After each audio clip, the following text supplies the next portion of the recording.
I'm Dr. Rachel Michaud, 35, and the physical therapy clinic I built from absolutely nothing is now the most sought-after rehabilitation center in Boston. 7 years of sacrifice, sleeping on a futon, and working 80 weeks turned my dream into a thriving reality.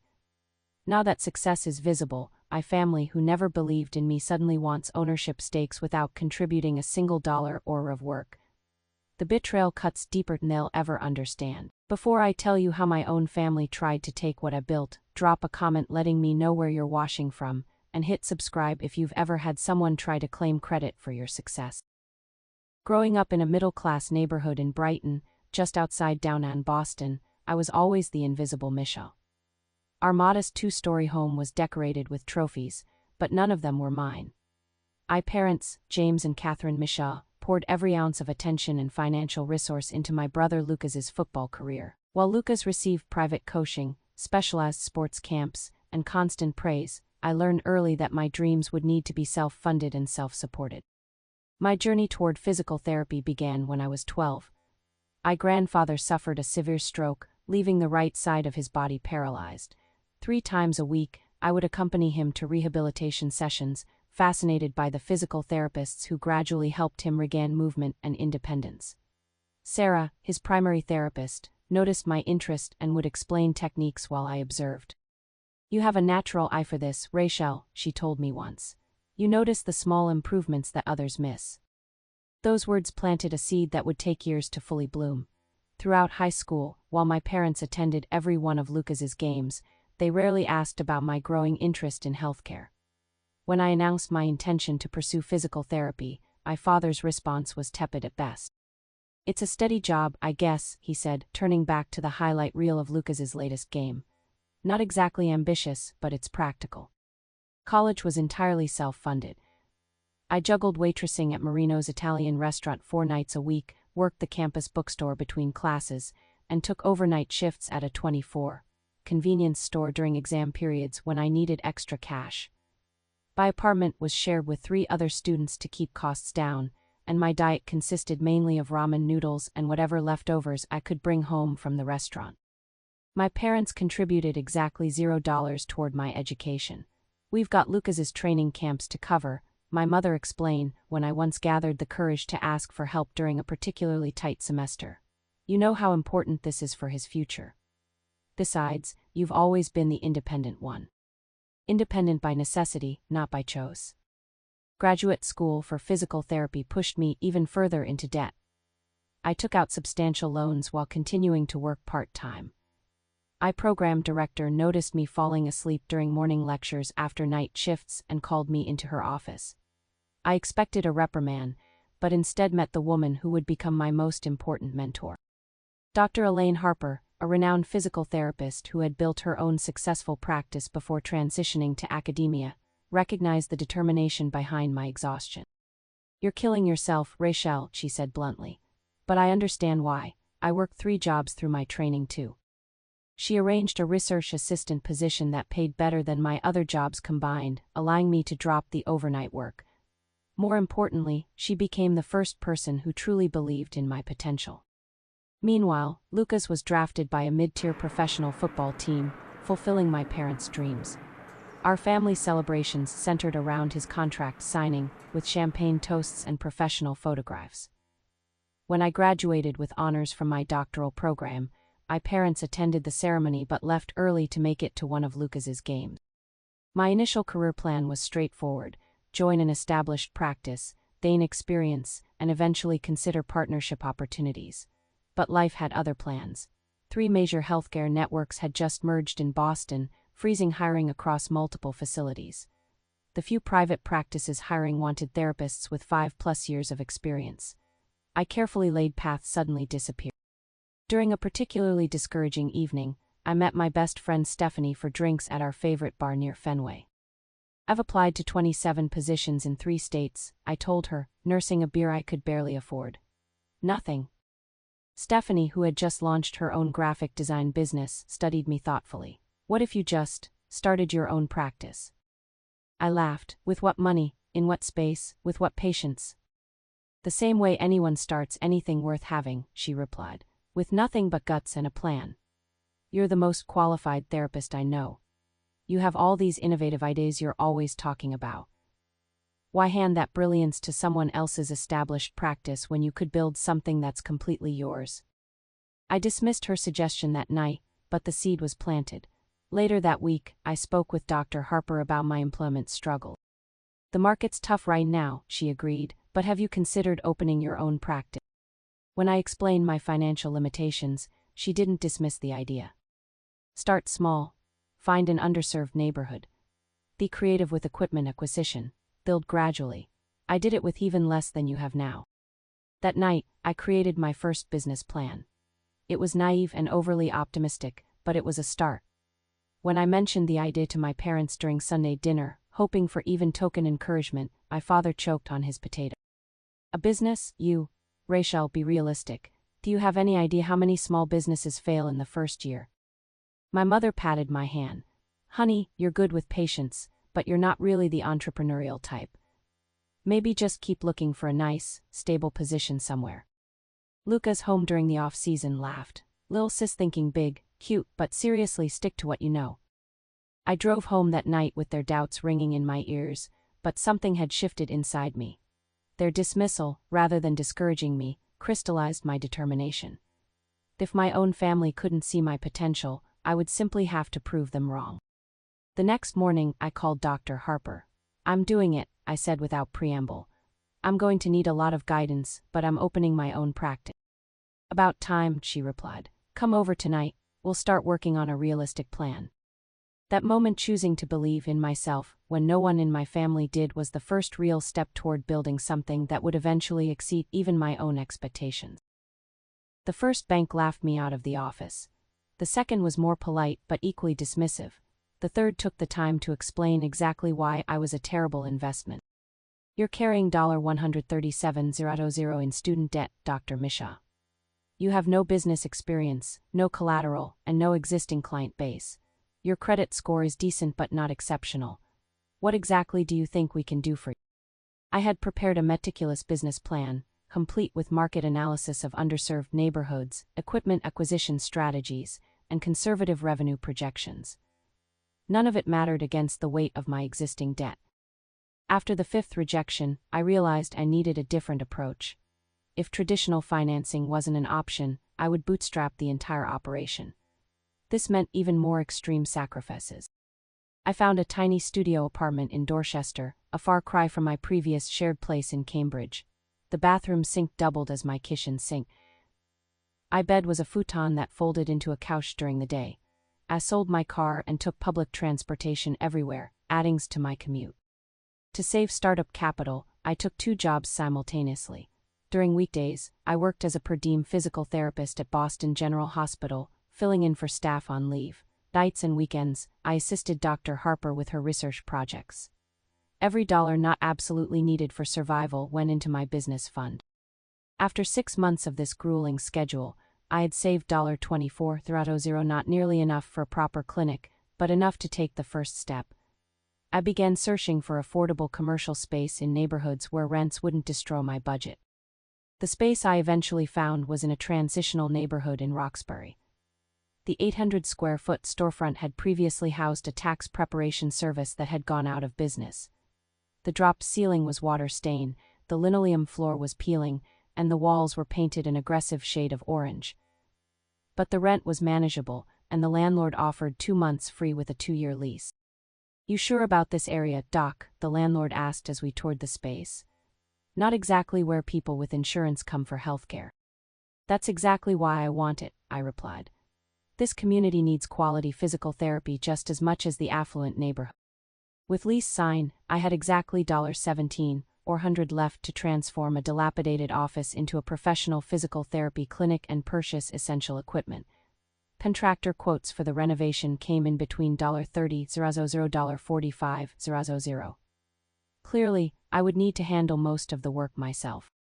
YouTube became my instructor for basic construction. I learned to patch drywall, replace ceiling tiles, and paint properly. For specialized tasks like electrical work and plumbing, I bartered with local tradespeople, offering free physical therapy sessions in exchange for their expertise. Stephanie, true to our friendship, spent weekends helping me tear up old flooring and install new laminate that looked reasonably like hardwood. We scavenged office furniture from business closures and university surplus sales. I found 2 treatment tables at a medical auction when a suburban practice closed. They were outdated but functional after I reupholstered them myself. The process was far from glamorous. I remember sitting alone on the floor of the half-finished space at 2 a.m., surrounded by tools and construction dust, fighting exhaustion and doubt. That night, I almost gave up. I called Dr. Harper, not caring about the "I can't do this," I said when she answered, my voice breaking. "It's too much, I'm in over my head." "Rachel," she said, her voice firm even through sleep haze, "you're not the first person to feel this way, and you won't be the last. What you're feeling right now is normal. But tomorrow, you'll get up and keep going because that's who you are. You'll finish this clinic because patients need what you can offer them." Her confidence carried me through that night and many others. Stephanie provided practical support, bringing food when I forgot to eat and forcing me to take occasional breaks.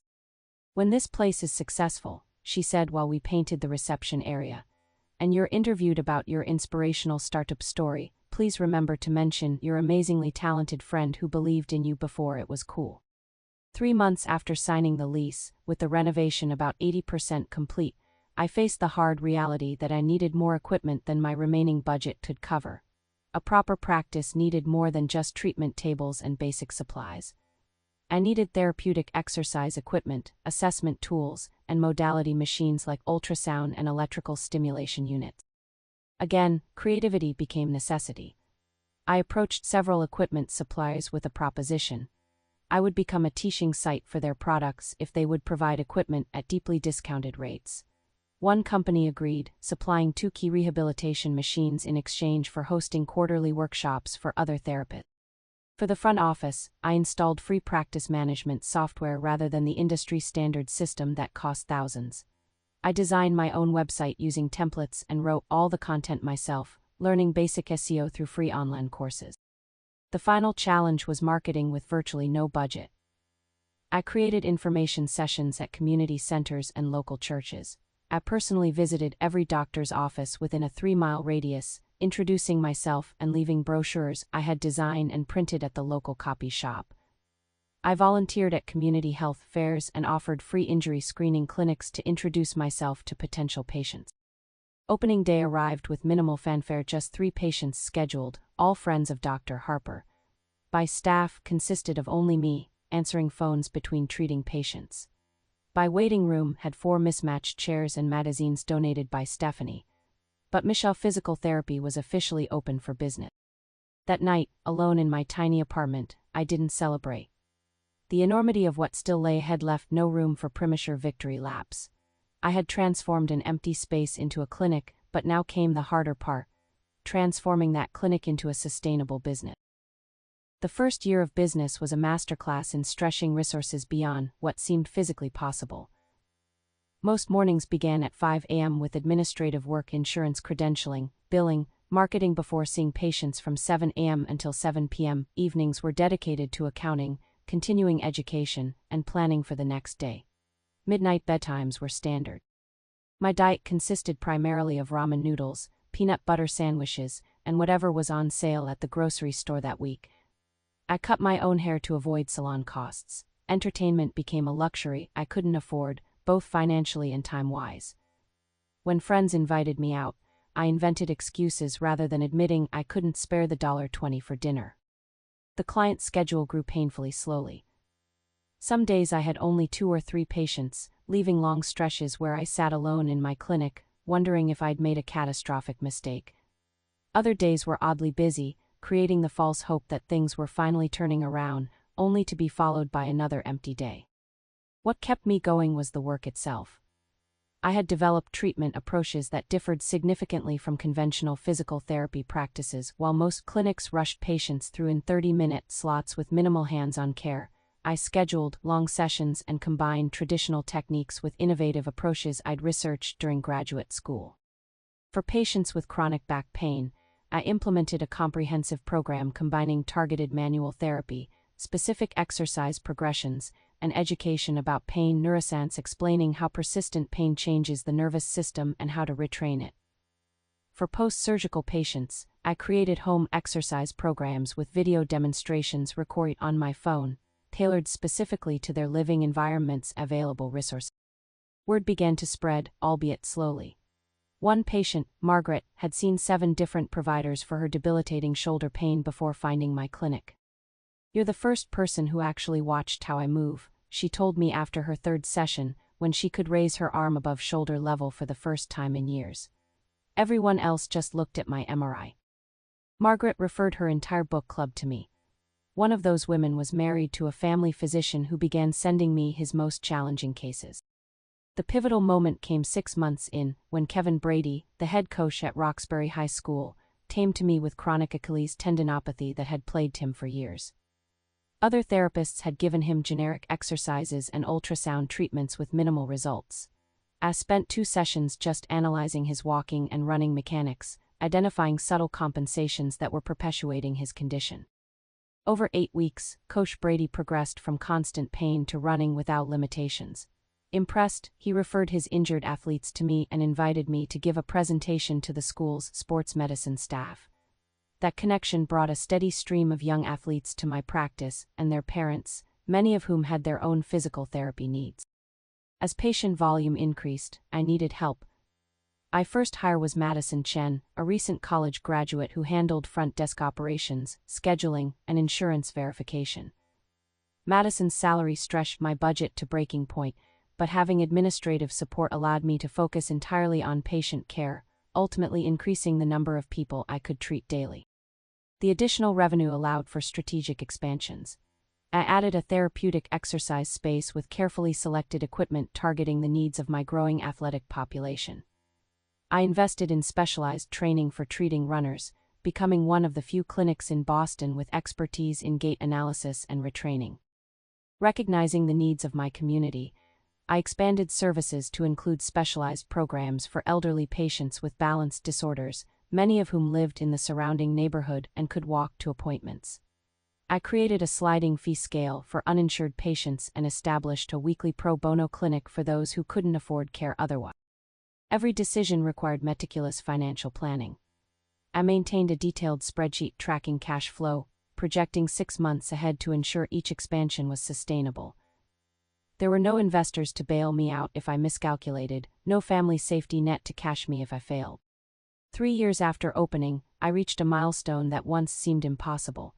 I paid off the initial business loan I'd eventually secured through a community development financial institution. The interest rate had been punishing, but eliminating that debt opened new possibilities for clinic growth. My schedule now remained consistently full, with a small waiting list for new patients. I hired a part-time physical therapist, Jamal, who shared my treatment philosophy and brought additional expertise in vestibular rehabilitation. We added evenings to accommodate working patients, further increasing revenue. The clinic's reputation continued to grow. Local physician groups began referring their most challenging cases to patients who hadn't responded to conventional approaches. A feature in the neighborhood newspaper highlighted our community involvement and unique treatment method. I upgraded equipment systematically, replacing the second-hand items with modern alternatives. The waiting room furniture no longer mismatched. The clinic management software was now the industry standard. The website featured professional photographs rather than my amateur efforts. Through it all, I maintained the core principles that differentiated my practice: personalized care, adequate time with each patient, and innovative approaches based on the latest research. While other clinics in the area saw higher patient volumes with shorter treatment times, I refused to compromise on quality even when it meant potentially lower profit. By year 4, Misha Physical Therapy had transformed from a struggling startup to a respected healthcare provider in the community. I had moved from my tiny studio to a modest 1-bedroom apartment.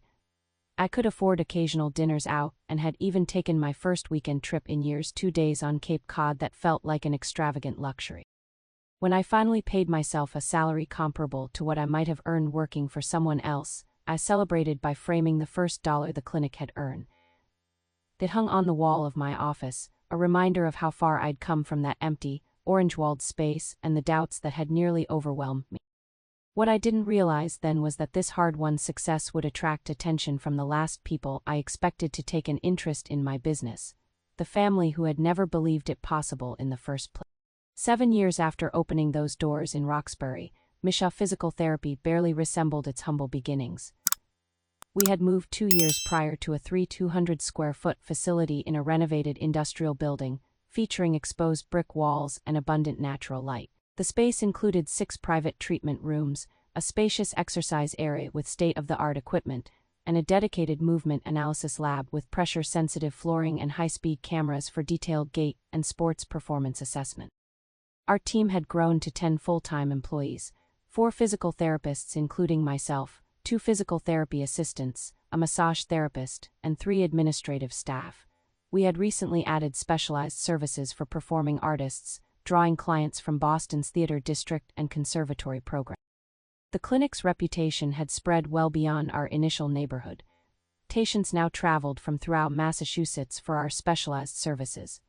We maintained our commitment to the local community through scholarship programs for promising students interested in healthcare careers and free injury prevention workshops for area schools. Professional recognition followed our clinical success. The Massachusetts Physical Therapy Association had named us Practice of the Year. I had been invited to lecture at my alma mater and serve on the state licensing board. A national physical therapy magazine had featured our innovative community outreach program. Financially, the practice had exceeded my most optimistic projections. We had been profitable for 4 consecutive years, with revenue increasing approximately 20% annually. I had paid off my student loans completely the previous year, a moment that brought me to tears in my office after. The crushing weight of debt that had followed me since graduation had finally lifted. I had moved to a comfortable condo in a renovated brownstone, decorated with furniture I actually chose rather than salvage. I took regular vacations. I contributed to retirement accounts. For the first time in my adult life, I experienced financial security. The first hint of my family's renewed interest came during a rare Sunday dinner at my parents' home. These gatherings had become less frequent over the years as our lives diverged, but my mother still insisted on monthly family meals to stay connected. That particular Sunday, my father asked unusually specific questions about the practice. "So how many people work for you now, Rachel?" he inquired as he carved the roast. 10 full-time, a few part-time specialists," I replied, surprised by his interest. "And all those fancy machines I saw on your website must have cost a pretty penny." I nodded, increasingly puzzled by this line of questioning. Equipment is a major investment, but it pays off in treatment outcomes and efficiency. "Smart business move," he said, nodding approvingly. "Always thinking about the bottom line. I didn't realize you had such a head for business." The compliment, while welcome, felt oddly timed after years of dismissal. Throughout dinner, my parents and Lucas peppered me with questions about insurance reimbursement rates, profit margins, and expansion plans, topics they had never shown interest in before. As we finished dessert, my mother mentioned casually, "We drove by your clinic last week. Very impressive building. Upscale neighborhood now, isn't it?" I nearly choked on my coffee. My parents lived in the suburbs and rarely came to that part of the city. There would be no reason for them to drive by unless they had intentionally gone to see it. "The area has improved a lot," I acknowledged cautiously. "You must be doing quite well for yourself," my father said, an appraising look in his eyes that made me uncomfortable. "Quite well indeed." On the drive home, I reflected on the strange evening. My family had shown more interest in my business during that single meal than they had throughout the entire startup phase and early years. The following week, my brother Lucas called, just to catch up, something he rarely did. His football career had ended 3 years earlier after a knee injury that required multiple surgeries. He had attempted to launch a sports equipment company that failed within 18 months, followed by a brief stint as a high school coach that didn't last.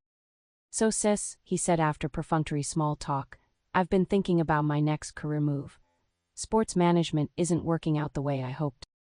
"I'm sorry to hear that," I replied sincerely. Despite our differences, I never wished him ill.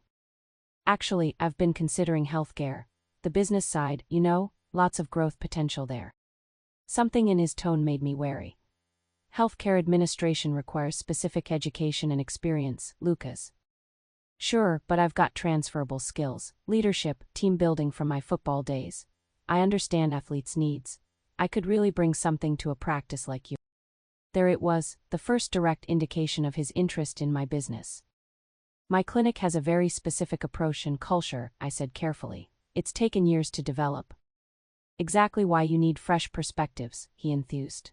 Someone to take some of that burden off your shoulders, family you can trust. The conversation ended without specific proposals, but the implication lingered. My brother, who had never expressed interest in physical therapy or healthcare management, was suddenly positioning himself for involvement in my practice. Over the next 2 months, family interest intensified. My mother began forwarding articles about family business succession planning. My father mentioned his early retirement plans and how he was looking for projects to keep busy. Lucas invited me to lunch 3 times, each conversation eventually circling to how he could contribute to the Michel family business. I maintained a polite but noncommittal stance, increasingly uncomfortable with the pattern emerging. The clinic had never been discussed as a family business. It had always been my business, built without their support or involvement. The situation came to a head at another Sunday dinner. This one felt different immediately. My parents seemed tense, exchanging glances throughout the meal. Lucas checked his watch repeatedly. When my mother brought out coffee instead of dessert, my father cleared his throat. Rachel, we need to discuss something important as a family. My stomach tightened. What's that? Your mother and I have been thinking about our retirement plans. Our investments haven't performed as we hoped. I'm sorry to hear that, I said, though I had a growing suspicion about where this conversation was heading. Meanwhile, he continued, Lucas is at a career crossroads after his sports ventures didn't pan out. My brother nodded solemnly. Tough breaks, but I've learned valuable lessons. At the same time, my father said, you've built this successful business that's clearly thriving, a family asset, really. I nearly choked. A family asset? Well, yes, the Michel family business. And we think it's time to formalize the family's involvement. My mother reached for a folder on the sideboard and handed it to my father, who removed several printed documents. We've drawn up a proposal for restructuring the business, he said, sliding papers across the table. A family business plan that benefits everyone. I stared at the document titled, Michel Physical Therapy, Family Business Restructuring Proposal. Below that, a pie chart showed proposed ownership divisions, 45% Rachel Michel, 30% James and Catherine Michel, 25% Lucas Michel. This can't be serious, I said, my voice barely audible. It's entirely serious, my father replied. Your mother and I would come on as senior advisors with a 30% stake. Lucas would join as managing partner with 25%. You'd maintain the largest share in clinical leadership. Managing partner, I repeated, looking at my brother. You have no healthcare experience, no business management experience. Lucas straightened. I have leadership experience from my athletic career, plus my business ventures. Your failed business ventures, I corrected. Rachel, my mother interjected, we've always believed in you. Now that you've proven the concept successful, it makes sense to bring in family to help take it to the next level. Always believed in me, I echoed in disbelief. You never contributed $1 to my education. You never helped with clinic startup costs. You told me opening my own practice was unrealistic. Dad literally laughed at the idea. Water under the bridge, my father dismissed with a wave. Families support each other. That's what we're doing now. By taking 55% of my business, the business I built alone. Not taking, my mother corrected. Sharing, we're family, we should all benefit. Lucas brings valuable business perspective, my father added. His sports connections could expand your athletic client base. I flipped through the proposal, increasingly horrified. Beyond the ownership redistribution, it outlined significant operational changes, expanded sports performance services Lucas's domain, potential satellite locations in affluent suburbs, reduced pro bono services to improve profitability. This plan would fundamentally change everything the practice stands for, I said, the values I've built it on. Those values aren't generating maximum returns, my father countered. You're leaving money on the table with those community programs and sliding scale payments. My brother leaned forward. Sis, I've already talked to some of my former teammates about bringing their foundations on board. Big promotional opportunities. We could double revenue in 18 months. You've already talked to people about my business? I stared at him in disbelief. Our business, he corrected. Or it will be family helping family. I never asked for this help, I said, my voice rising. I never wanted it. My father's expression hardened. Rachel, be reasonable. We're offering you expertise and connections. Your mother and I have decades of professional experience in completely unrelated fields. Business principles are universal, he insisted, and Lucas needs this opportunity. His career options are limited after football. So my business that I built from nothing while you all dismissed my abilities should be sacrificed to solve his career problem. Lucas frowned. No one's sacrificing anything. We're enhancing what you've built.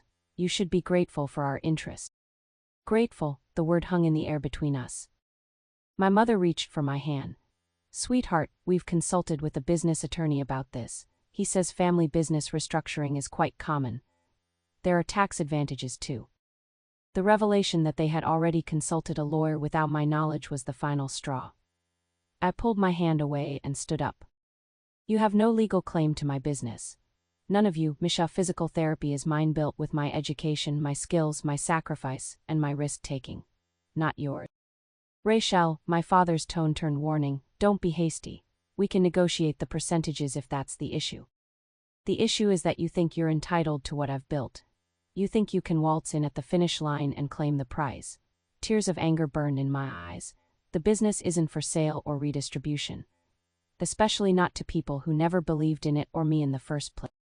I grabbed my purse and headed for the door. You're being emotional, Lucas called after me. This is a solid business proposal. It's a family betrayal, I corrected, and walked out into the night, shaking with a mixture of rage and heartbreak. The drive home from my parents' house was a blur. I pulled over twice when tears made it impossible to see the road. By the time I reached my condo, a pounding headache had settled behind my eyes, the physical manifestation of betrayal. Sitting in my darkened living room, I replayed the evening's conversation, trying to understand how my family could possibly think their proposal was reasonable. Had they always seen me as simply a vehicle for their own financial interests? Was success the only thing they valued? Sleep eluded me that night. At 4 a.m., I gave up trying and drove to the clinic.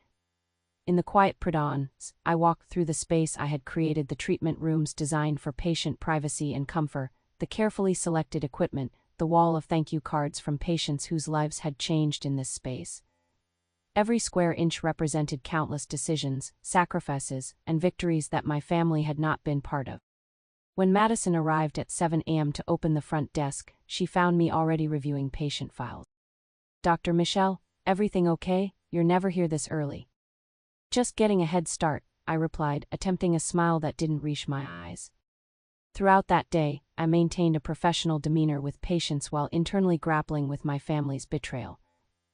Between appointments, I called Dr. Harper, desperate for perspective. They want to take your business, she asked, incredulous after I explained the situation. They want to restructure it, I corrected bitterly, as a family asset. After contributing exactly nothing to building it, Dr. Harper added. Rachel, this is outrageous. What are you going to do? I don't know. Part of me wants to never speak to them again, another part wonders if I'm being unreasonable. They are family, after all. Family supports each other's dreams, she said firmly. They don't hijack them. Would they expect Lucas to give up 55% of his football earnings if he'd succeeded? I doubt it. Her certainty helped steady me, but the emotional turmoil continued. That evening, I received a text from my father. We need to resolve this family business matter quickly. Lucas has already mentioned the opportunity to some potential investors. Call me tomorrow. The audacity of proceeding as if my consent was a mere formality triggered a fresh wave of anger. I didn't respond. The next morning, I contacted Sarah Lindstrom, a healthcare attorney I'd consulted during the clinic's expansion. I forwarded my family's proposal and requested an urgent meeting. 2 days later, in Sarah's downtown office, I received clear legal confirmation. They have absolutely no claim to your business, she stated unequivocally. You're the sole owner. You've never received financial investment from family members. There's no documentation suggesting shared ownership or promises of future ownership. Could they force the issue legally somehow? I asked. They could try, but they would fail, Sarah assured me. However, I'm concerned about Lucas allegedly discussing the business with potential investors. That could constitute misrepresentation if he's implying he has an ownership stake or decision-making authority. She drafted a formal letter clarifying that no ownership changes were under consideration and that Lucas had no authority to represent the clinic in any capacity. I hesitated before authorizing her to send it, still torn between protecting my business and further damaging family relationships. While I deliberated, the situation escalated. 3 days after the dinner, during a particularly busy afternoon at the clinic, Lucas walked in unannounced. He was dressed in a suit I'd never seen before, carrying a leather portfolio. "Hey, sis," he greeted me casually in the reception area, in full view of staff and patients. "Thought I'd stop by to get a feel for daily operations, part of my due diligence." Madison looked at me questioningly from behind the desk. "Dr. Michelle, should I?" "It's fine, Madison," I said tightly. "My brother was just leaving." Lucas chuckled. "Actually, I've blocked off the afternoon. Figured I'd shadow you, see how things run, maybe sit in on some treatments, check out the book." The audacity stunned me. "Lucas, I have patients scheduled. We can't do this now." "Just doing my homework before taking on management responsibilities," he replied, loud enough for nearby patients to hear. "Being thorough." I forced a smile for the benefit of those watching and led him to my private office, closing the door firmly behind us. "What do you think you're doing?" I demanded. He settled into a chair, opening his portfolio. "Getting up to speed, Dad, and I think it's best if I start learning the ropes immediately." Smooth transition. "There is no transition, Lucas. I've told you all I'm not accepting your proposal." "You're being emotional," he dismissed. "This is business, family business.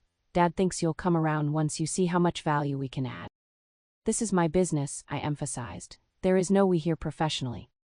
"Blood is thicker than water, Ratch," he smiled condescendingly. "Family businesses are complicated. That's why Dad's already talked to Alan Greenfeld about representing us." I froze. Alan Greenfeld was one of Boston's most aggressive business attorneys, known for contentious partnership disputes. "You've retained an attorney? Against me?" Lucas backpedaled slightly. "Just a consultation, for when you're ready to move forward properly." The betrayal cut even deeper. Not only were they attempting to claim what wasn't theirs, they were preparing legal pressure tactics. "You need to leave," I said, my voice deadly calm. "Now." "Don't be dramatic." "Now, Lucas, or I'll have security escort you out." His expression darkened. "You're making a mistake. Dad's not going to be happy." "I stopped making life decisions to make Dad happy a long time ago. It's why I have a successful business and you're trying to take it." The barb hit home. Lucas stood, his face flushed with anger. "This isn't over. We're family, we have rights." "You have no rights to what I've built. None." After he left, I sat shaking at my desk, aware that my staff had undoubtedly overheard portions of our argument. I took a moment to compose myself before stepping back into the clinic, where curious eyes quickly averted. "Everything okay, Dr. Michelle?" Jamal asked quietly as we passed in the hallway. "Family disagreement," I said. "Nothing that affects the clinic." But that wasn't entirely true. The confrontation had happened in my workplace, potentially undermining my authority and certainly disrupting operations. The line between personal and professional had been breached, and I needed to address it. I called an emergency staff meeting for the following morning before opening. Standing before my team of 10, I took a deep breath. "Yesterday, you witnessed a personal situation spill into our professional environment. I apologize for that disruption. To be transparent, my family has recently expressed interest in becoming involved in the business. This is not something I've invited or agreed to." Madison raised her hand tentatively. "Is the clinic being sold?" "Absolutely not," I stated firmly. "Misha Physical Therapy remains under my sole ownership and direction. Nothing is changing." The relief on their faces was palpable. These people had joined my team because they believed in the vision and values I'd established. The uncertainty had clearly worried them. That afternoon, I was treating Jason, a young baseball pitcher recovering from Tommy John surgery. As I guided him through specialized exercises, I found clarity in the work itself. "Good," I encouraged as he completed a particularly challenging movement pattern. "That's the breakthrough we've been working toward." The satisfaction in his face mirrored my own professional fulfillment.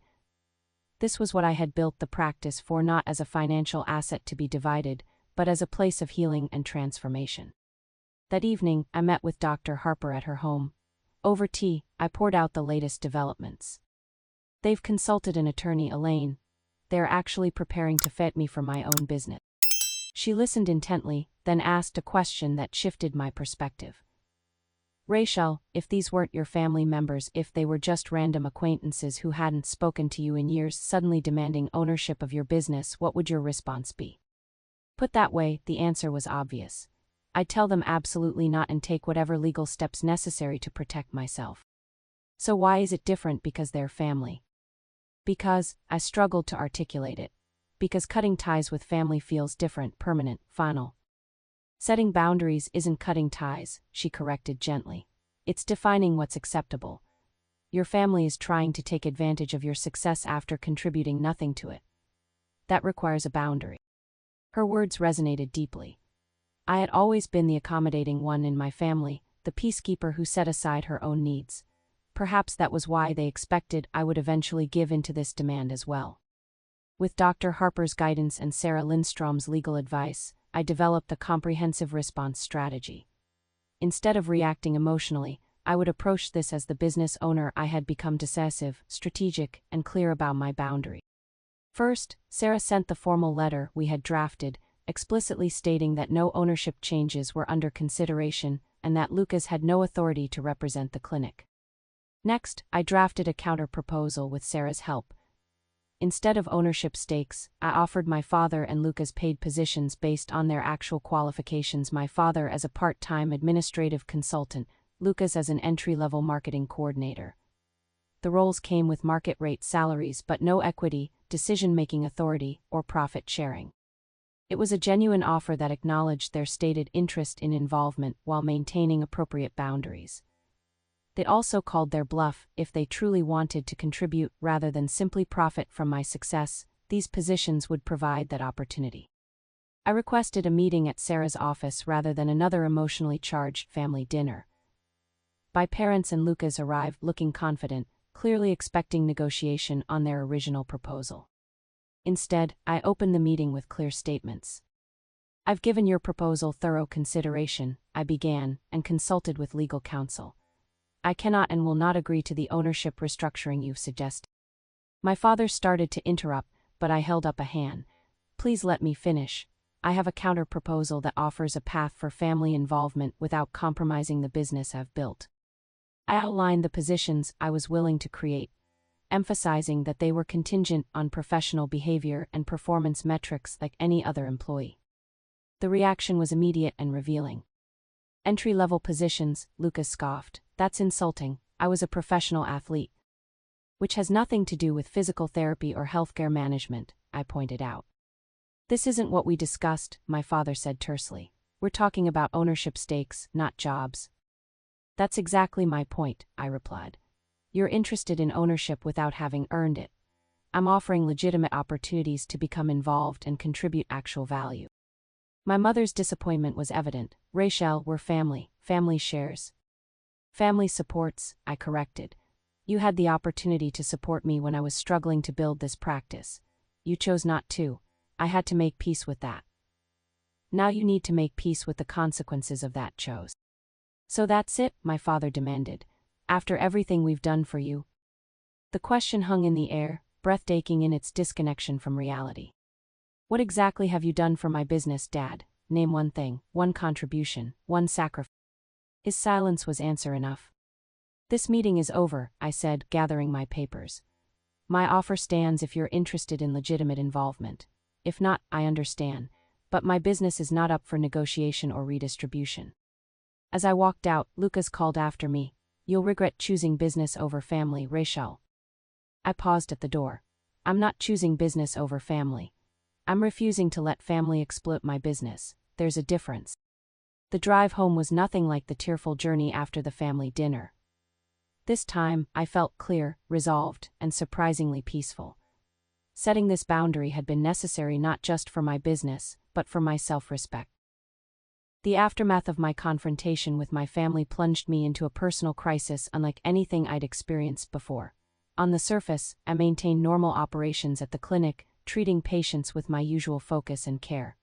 But internally, I grappled with waves of doubt, guilt, and grief. Had I handled the situation too harshly? Was I overreacting to a well-intentioned, if misguided, family proposal? Was I choosing my business over the people who should matter most in my life? These questions kept me awake night after night. I found myself questioning decisions I would have made confidently just weeks earlier. The emotional turmoil began affecting my concentration during patient treatment. During one particularly difficult night, I called Stephanie. "Am I a terrible person for not wanting to share my business with my family?" I asked without preamble when she answered. "Are you serious right now?" she replied. "Rachel, they want to take majority control of something you built entirely without them. In what universe would that make you the terrible person?" "But they're family," I said, voicing the thought that kept circling in my mind. "Yes, and family should be proud of your accomplishments, not trying to claim them," she pointed out.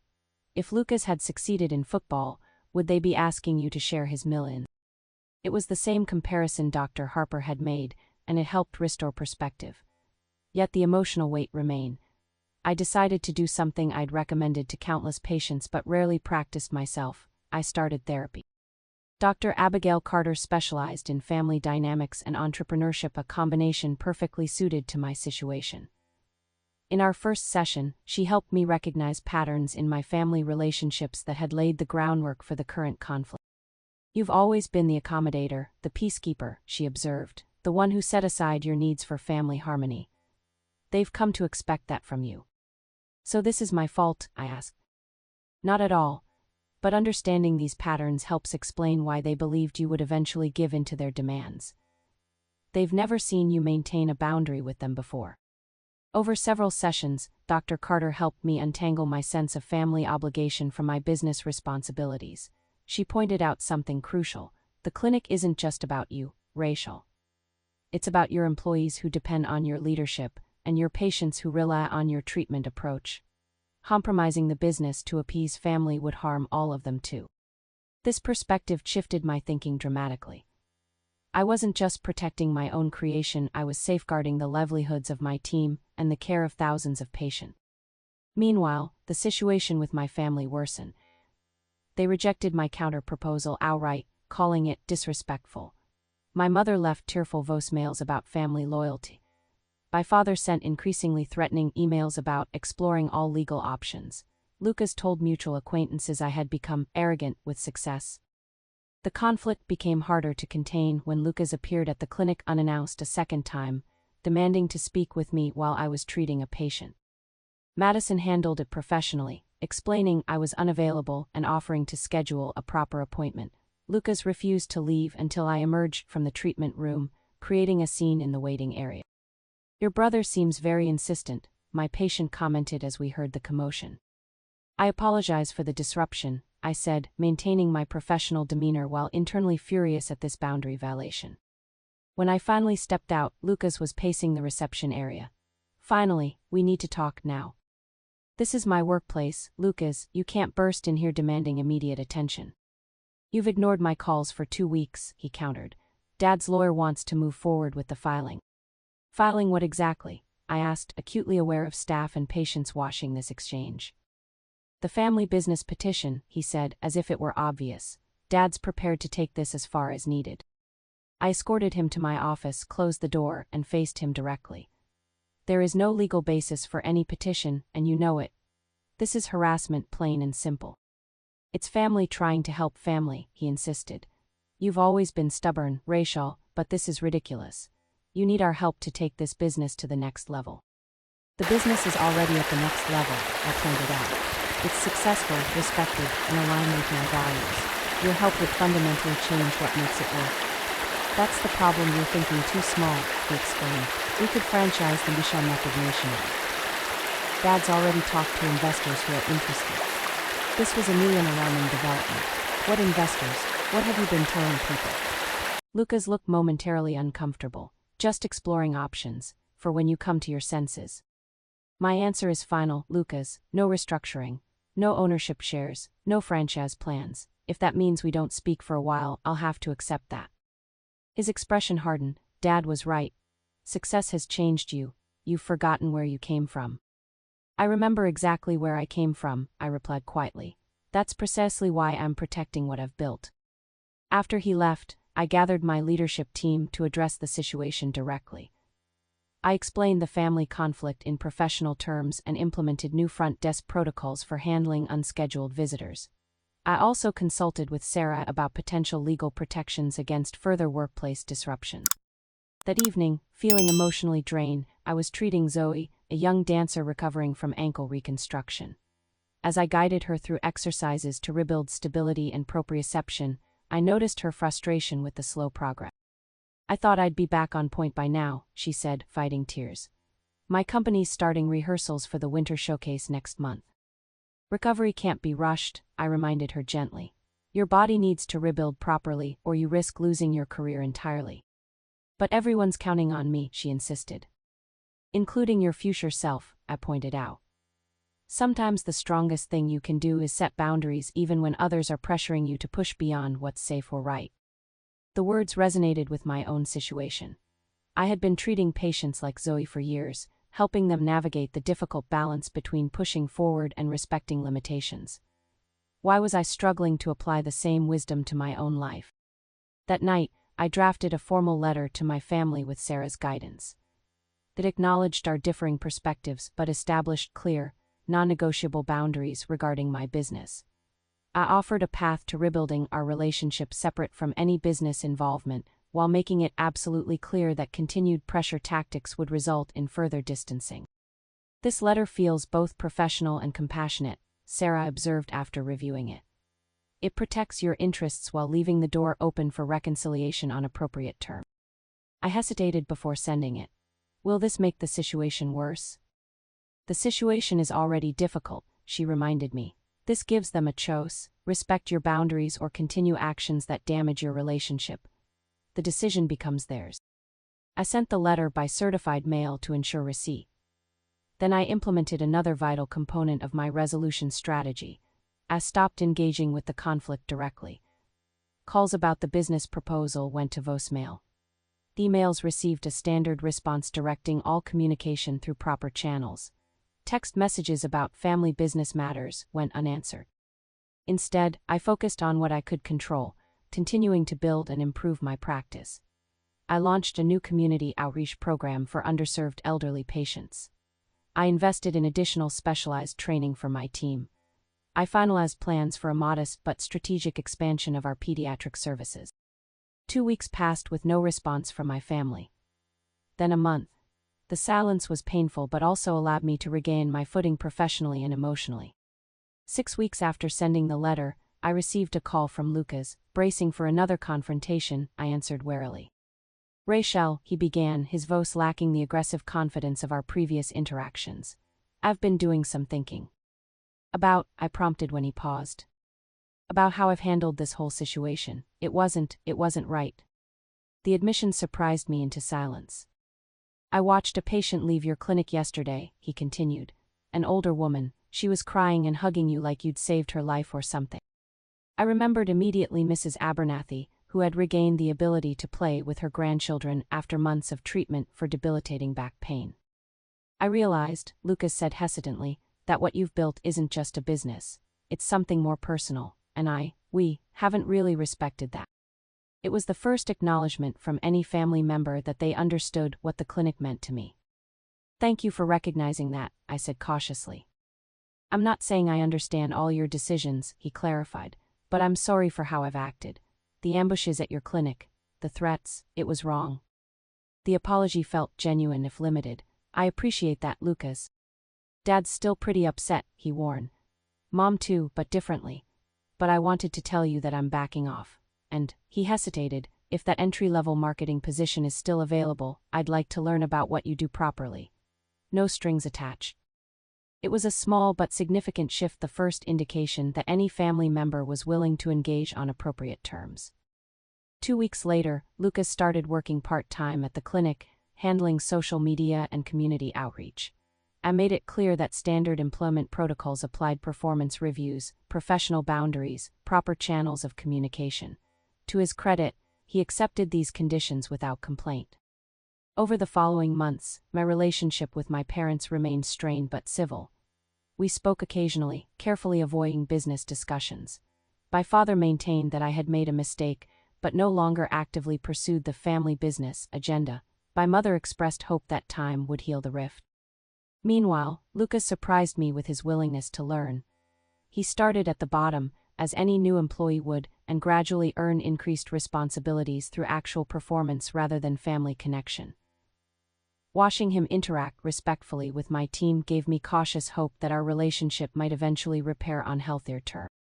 The most unexpected outcome of the conflict was my own growth. The crisis had forced me to define and defend my boundaries in ways I had never done before. The woman who emerged from this challenge was more confident, more direct, and more at peace with making necessary but difficult decisions. 6 months after the confrontation in Sarah's office, Misha physical therapy continued to thrive. We had added 2 specialized treatment programs, expanded our pediatric services, and implemented an innovative telehealth platform for patients in remote areas.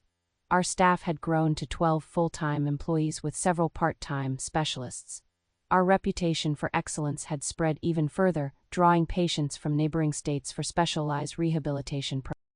The personal landscape had shifted significantly as well. My relationship with Lucas had evolved into something I never expected, a genuine professional rapport built on earned respect rather than familial obligation. His entry-level position had revealed unexpected talents in community outreach and patient education.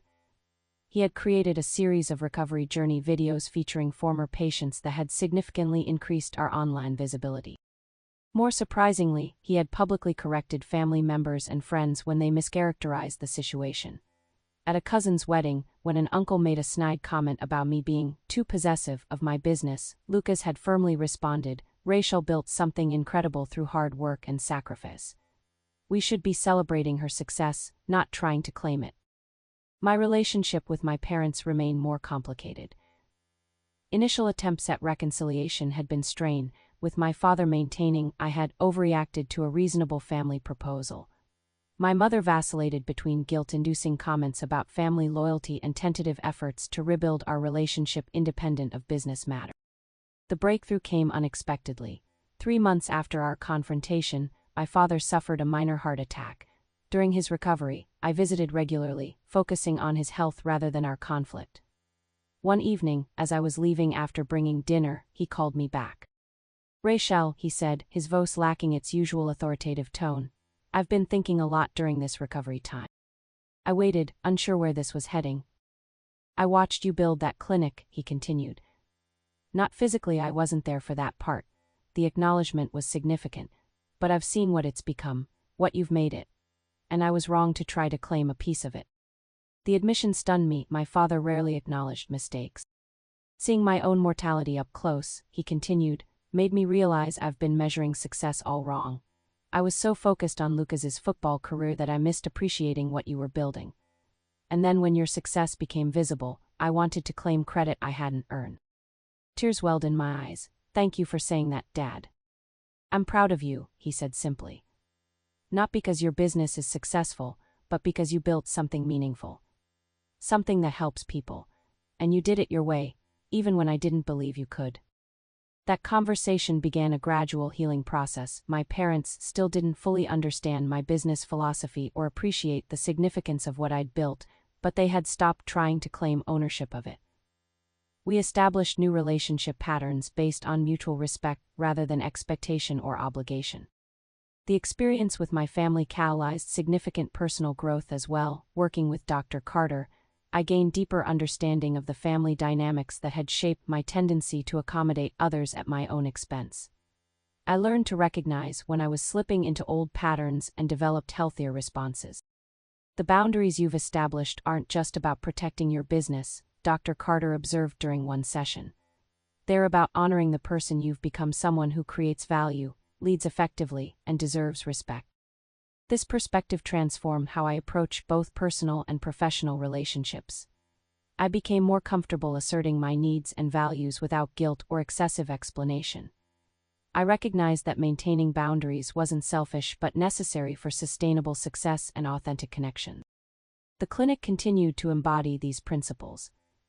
When a large healthcare network approached with an acquisition offer that would have been financially lucrative but compromised our treatment philosophy, I declined without hesitation or regret. When potential partners suggested reducing our community outreach to improve profit margins, I explained that these programs were non-negotiable aspects of our mission. One of the most meaningful outcomes was the mentorship program I established for aspiring healthcare entrepreneurs. Drawing from my own experience, I created a structured program that provided guidance, resources, and support for physical therapists looking to start their own practices. Madison, who had been with me since the early days, became the program's first success story.